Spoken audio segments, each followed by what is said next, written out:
Hello everyone, my name is Ben Hernandez. Today my video is going to be about my initial thoughts of classroom management. A small disclaimer, I am a second year teacher going into my second year. So I do have some idea of what classroom management is. However, my classroom management can definitely use some improvement.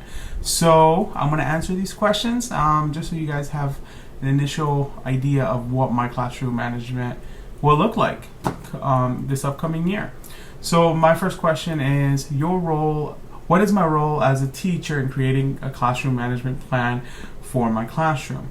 So what I believe my role as a teacher in creating a classroom management plan for my classroom is basically to be a facilitator. This year I'm teaching a PLTW class, which stands for Project Lead the Way. In this class, it is important to establish classroom norms so that kids can work together and collaborate on computer science projects. One student will be the driver, the one doing the actual work, while the other student is the navigator. That's the student telling the other student what to do and how to get to the end goal. In order for this collaboration to work successfully, we need to create a class culture that is respectful and courteous. Establishing respect and ways to speak to one another is really important. As a teacher, it is my job to create a safe environment conducive to learning. So, the second question is, how will rules and procedures be determined? So rules and procedures will be determined partly by the students. Having their buy-in is extremely important, as it creates accountability for the rules that they are part of, that they create, and they're part of that process.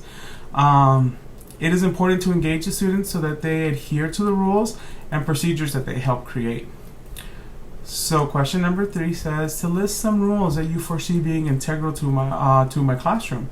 So yeah, definitely a rule of just respecting everyone and everything.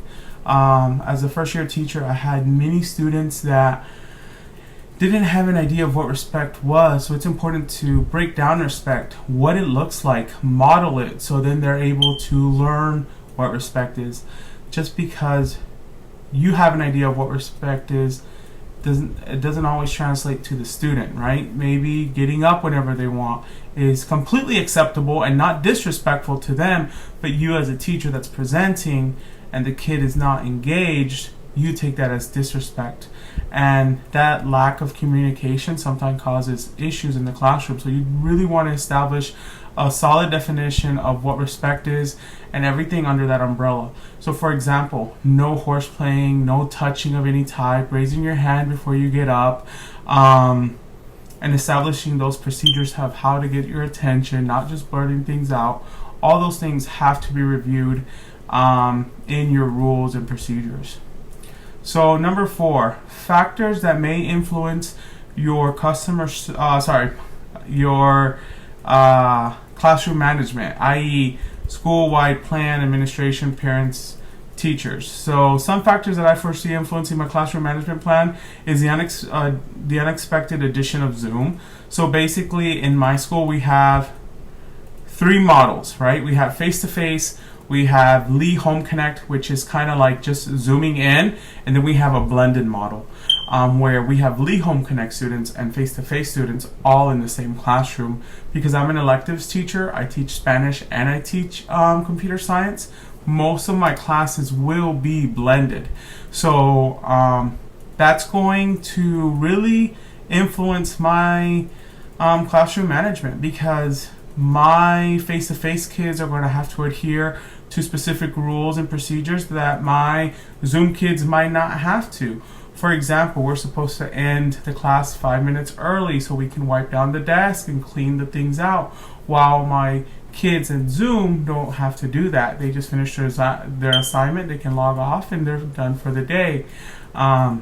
So that's all going to influence my classroom management, and just setting those strong expectations in the beginning so they know exactly what to do, when to do it. Yeah. So I hope this gives you some idea, because I know this year I definitely don't have any idea of what my classroom management is going to look like, but I'm trying to put all those pieces together. And I think that's why most schools have you engage the kids for 2 weeks and establish those procedures and norms before you actually go into any content. Alright guys, have a great one. Thanks for listening.